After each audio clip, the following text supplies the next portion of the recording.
Disney Pixar Storybook Collection. Let's see which Disney Pixar friend we're visiting next.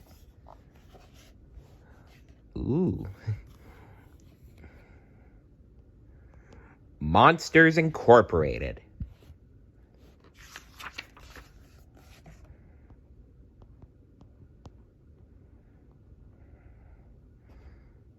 James P. Sullivan was a scarer. He worked at Monsters Incorporated collecting screams from human children. Screams were important because their energy powered the city of Monstropolis. Sulley was very good at his job. In fact, he and his best friend Mike were the best scare team at Monsters Incorporated. That made another scarer named Randall jealous. He wanted to be the number one scarer. All day long, Mike set up closet doors for Sulley, and all day long, Sulley walked through those doors into sleeping children's rooms and scared them. One evening, Mike was on his way home when Roz, the file clerk, asked for his daily paperwork. Mike had forgotten to do it. Sulley offered to do the paperwork for him. You're a good pal, Sulley.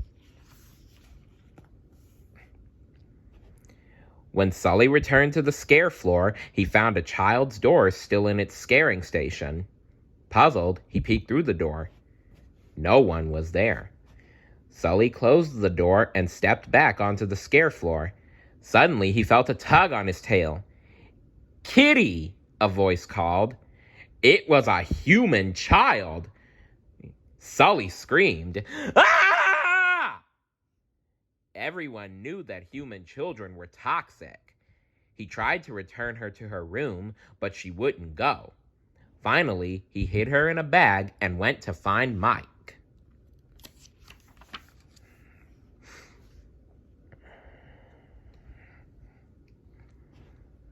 Mike was out to dinner with his girlfriend Celia. Suddenly, he saw Sulley looking through the restaurant window. He was gesturing for Mike to come outside. When they were alone, Sulley explained what had happened. As they talked, the girl escaped and began running through the restaurant. Mike and Sulley were in big trouble. Sulley scooped up the girl and the friends raced back to their apartment. They had to figure out a way to get her home, and fast. Mike and Sulley tried not to touch the girl, but as Mike backed away from her, he tripped and fell. The little girl giggled. The lights flashed brightly and then went out. Her laughter was more powerful than children's screams. Later, after Sulley put the girl to bed, he told Mike, "This might sound crazy, but I don't think that kid is dangerous." "She's not, Sulley. Kids aren't toxic. That's just what they want you to think."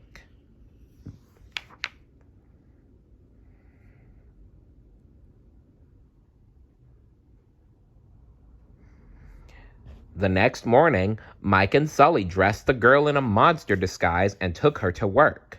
They had to get her to her door. When they arrived at Monsters Incorporated, the office was crawling with Child Detection Agency agents looking for the girl. Luckily, her disguise worked.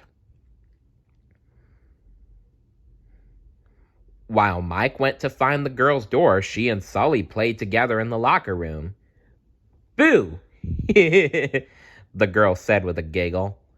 Just then, Mike returned, but there was another monster close behind him. It was Randall. Mike and Sulley ducked into a bathroom stall. They listened in horror as Randall told his assistant that he knew all about Boo. He ordered his assistant to get rid of the girl. Uh-oh. Looks like Boo is in very big trouble, and so are Mike and Sulley.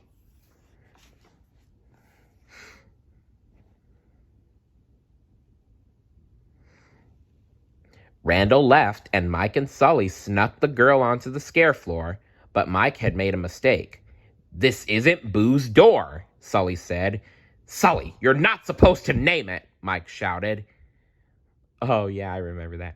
Sulley, you're not supposed to name it. Once you name it, you start getting attached to it. Now put that thing back where it came from, or so help me! Oh, hey, we're rehearsing a scene for the upcoming company play called, Put That Thing Back Where It Came From, or So Help Me. It's a musical. Yeah, put that thing back where it came from, or so help me. So help me, so help me. And cut. I love that part. Anyway, but he didn't have time to argue. Boo had disappeared. Uh-oh. As Mike searched the halls, Randall cornered him. He told Mike to bring Boo to the scare floor. He would have her door waiting. Sulley found Boo playing with some little monsters. Soon Mike caught up with them. He told Sulley all about Randall's plan. Together they went to the scare floor. But Sulley didn't trust Randall. Determined to prove that the girl's door was safe, Mike stepped through and was captured by Randall. Well, Sulley, you were right not to trust Randall. Sulley and Boo followed Randall. They learned that he had invented a cruel new way to capture screams from kids. He was about to try it out on Mike. Sulley rescued Mike, and then they raced off to find their boss. They had to warn him about Randall's plan. Sulley and Mike found Mr. Waternoose in the training room. They quickly explained what had happened. Mr. Waternoose promised to fix everything, but he was really working with Randall. Mr. Waternoose grabbed Boo out of Sulley's arms and then pushed the friends out through an open door. They were stranded in the Himalayas. Sulley knew Randall was going to use his machine on Boo. He had to rescue her. He and Mike raced to the nearest village and found a closet door to get back to Monstropolis. Sulley reached Randall's lab just as Randall was about to turn on his machine. Sulley tore the machine apart and saved Boo, but he still had to get her to her door. Mike, Boo, and Sulley climbed onto the machine that carried doors to the scare floor, but there was no power. "Make her laugh," Sulley told Mike.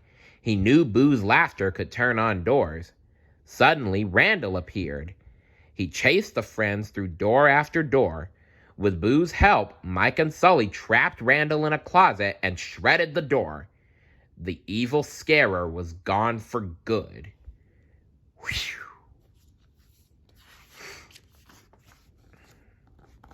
But Boo wasn't safe yet. Mr. Waternoose and the CDA had taken control of the doors. They chased Boo, Mike, and Sulley around the scare floor. "I'll kidnap 1,000 children before I let this company die," Mr. Waternoose told Sulley as he reached for Boo. Suddenly, bright lights came on. They were in the training room, and Mike had just broadcast Mr. Waternoose's confession to all of Monstropolis. Now everyone knew Mr. Waternoose planned to take human children. He was arrested on the spot by the head of the CDA, the cranky file clerk, Roz. She had been working undercover all along. It was time for Boo to go home. Sulley followed her into her room and tucked her into bed. He said goodbye and sadly returned to Monstropolis. Roz ordered the CDA to shred Boo's door. No monster would ever scare her again. After that, the scare floor became the laugh floor, and Sulley became the president of Monsters Incorporated. But Sulley missed Boo. One day, Mike surprised Sulley. He had put Boo's door back together. It was just missing one tiny sliver. Sulley carefully inserted the last piece. Sulley opened the door and peered inside. "Boo?" he whispered. "Kitty!" The two friends were reunited at last. Remember, laughter is more powerful than fear. See you later. Bye.